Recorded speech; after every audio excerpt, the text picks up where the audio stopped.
Welcome back, guys. Today I'm rating the top 10 most powerful nations in One Piece that have been shown to be powerful through battles we have seen in the series. If a nation is no longer powerful for one reason at all, say if one of their only powerful warriors died, or say they were exiled, those warriors would no longer count towards the total country's strength. Another thing I won't be counting towards the total strength of the country is its pirates, meaning total land won't be on this list. I'm counting Empress Lily with Boa Hancock, since I'm pretty sure she was the Empress before being a pirate. And anyway, the Kuja pirates are more of a tradition than a traditional pirate crew, so the Kuja pirates will be an exception. Also, unlike my last video, I'll not be taking betrayal into account much, since I feel this video should be where I talk about actual feats, since we're talking about countries and not actual individuals. I think that some very important factors are numbers, and like my last video, strategy. Number 10. Black Drum Kingdom. A kingdom run by the now exiled Waypole. The Black Drum Kingdom is a country run by the hate and will for revenge and fame of the ever-annoying King Waypole.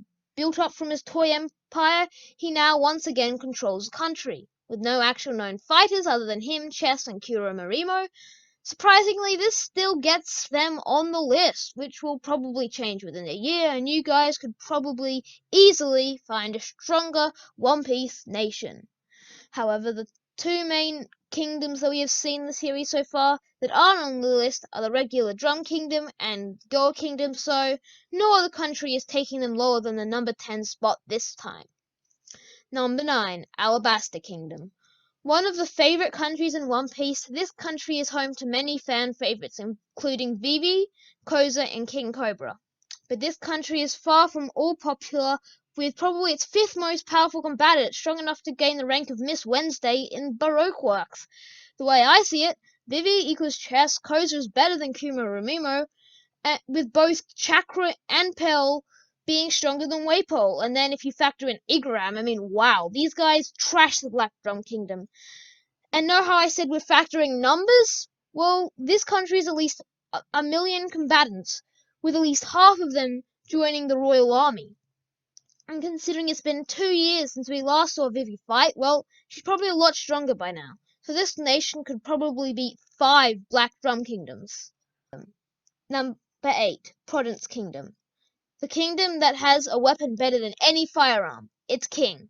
King Elizabetho is perhaps the strongest king in all of One Piece, and yes, the Shogun is not included. And remember how I talked about strategy being a factor? Well, guess what? This is the only kingdom we've seen use tactics, so it gets 5 stars in that category. Also, its main tactician, Dagama, is also a beast with his swords, so that be another plus for this country. In terms of numbers, we haven't seen much of this country, so that's a big minus. Luckily for them, their King's Punch can take out an entire country. I mean, it took out Blue Gilly and Bellamy, and they're both insanely strong, so a few thousand knocked out doesn't seem too crazy for him. I'm just going to assume he can do. Number 7. Dressrosa, the Land of Passion. What a place! So, what makes it so great? Well, that is easy to answer. Quick note, I am counting the inhabitants of Greenbit towards the country's total strength. Their strength is astonishing, with all of them pretty much able to wreck half a town. Already, Dressrosa is seeming like a pretty unstoppable force. However, there are still 5 characters that I think we need to focus on. The first one is Rebecca. She is already known as the unbeaten gladiator the moment we meet her. With one of the saddest backstories in the whole of One Piece, she has overcome a lot, and she still doesn't get much attention. The next character I want to talk about is Tank Lepanto, the head of the Dressrosa army. He has the power to somewhat survive a while in the Colosseum, but since he lost to Jeeb and Abdir, I don't want to talk about him much anymore forever. Next, the king himself, King Riku. As a very competent fighter, he was knocking down gladiators left and right in the Colosseum. However, he didn't do too much else other than beat fodder, so let's just ignore him for now. Second last, we have Violet. As a former commander in the Don Quixote Pirates, she has at least 4 rank to back up her powers, which is why she can easily beat other guys like other weaklings. She really doesn't have any proper feats. Lastly, Kairos. Even as a one-legged toy, he was able to beat soldiers with ease, and as a one-legged man, he was able to defeat Diamante. In other words, this country is backed up by 5 crazy strong fighters, and so there is no way the previous 3 countries can get near to beating Dressrosa. Number 6, Rio Gu Kingdom. You guys are probably annoyed that I put the Rio Gu Kingdom above Dressrosa, but hear me out. This nation has so many powerful fighters, it's simply crazy. Not to mention that its princess, Shirahoshi, is one of the 3 ancient weapons. That just makes it so much more militarily powerful. I mean, for another one of the ancient weapons, it was stated that if the Marines got their hands on it, it would mean the end of the world. That is stupidly insane. So that is my point. Other than that, however, I have nothing to say. Number 5, the Karna Kingdom. So why does this country beat the others? Well, because it's a home to 3 main warriors, Don Chinjayo, Sai, and Baby 5. These warriors make up probably the most dangerous force in the Straw Hat Grand Fleet. Baby 5 is a former officer in the Don Quixote Pirates and is probably a lot stronger than Viola.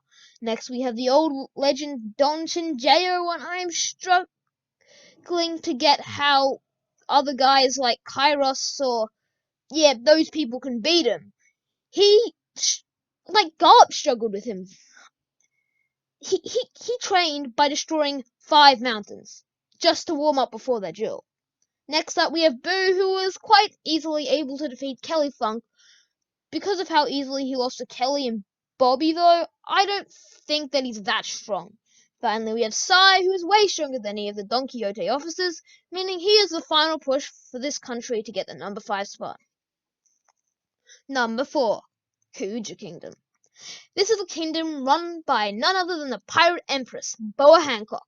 The main reason that it gets such a high rank on the list, not to mention that most of the Kuja warriors can kill Sea King, so, well, Shirahoshi, you trash. Other than the Pirate Empress, her sisters Sandersonia and Marigold are also pretty tough, as they are almost capable of taking down Gear 1 Luffy pre-time skip. So these guys are no joke, and I really don't know why everyone is so certain they're going to get beaten. The last time we saw them, they were stating that they were strong, so I'm not sure what the Navy can do to beat them other than bringing in an admiral, which would not be amazing of them. Number 3, Elbath. You're probably annoyed that I broke one of my rules here, but I have my reasons. This country is an exception to the no betrayal rule for one reason.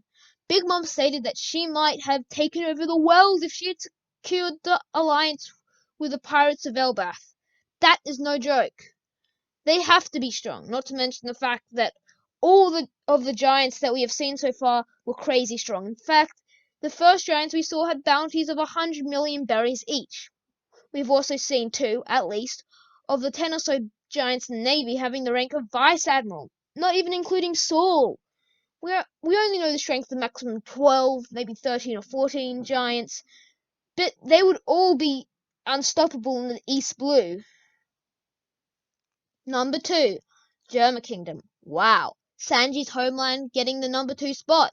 Why? Because of its amazing tech and royalty.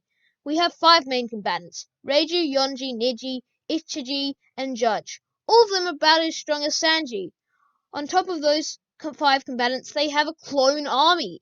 Each of their clones are modified to perform specific tasks, making it extremely competent force. Germa's science was enough for Big Mom to stage a wedding only to try and kill all of Germa's royalty, which says a lot about its power.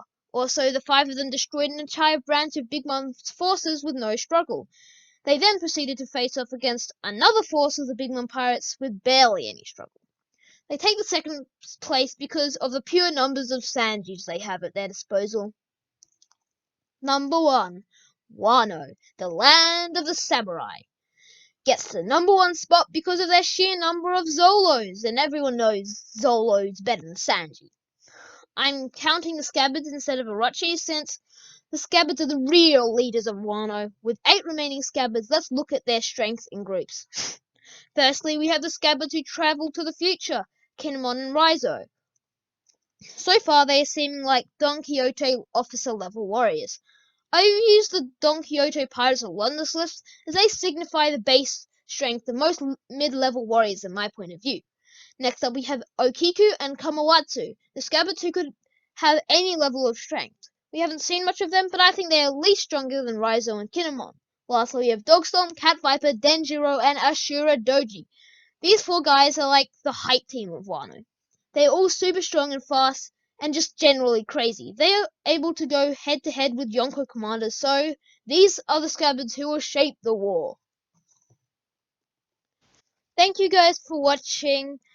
I really enjoyed making this video. It took me a lot of time to make.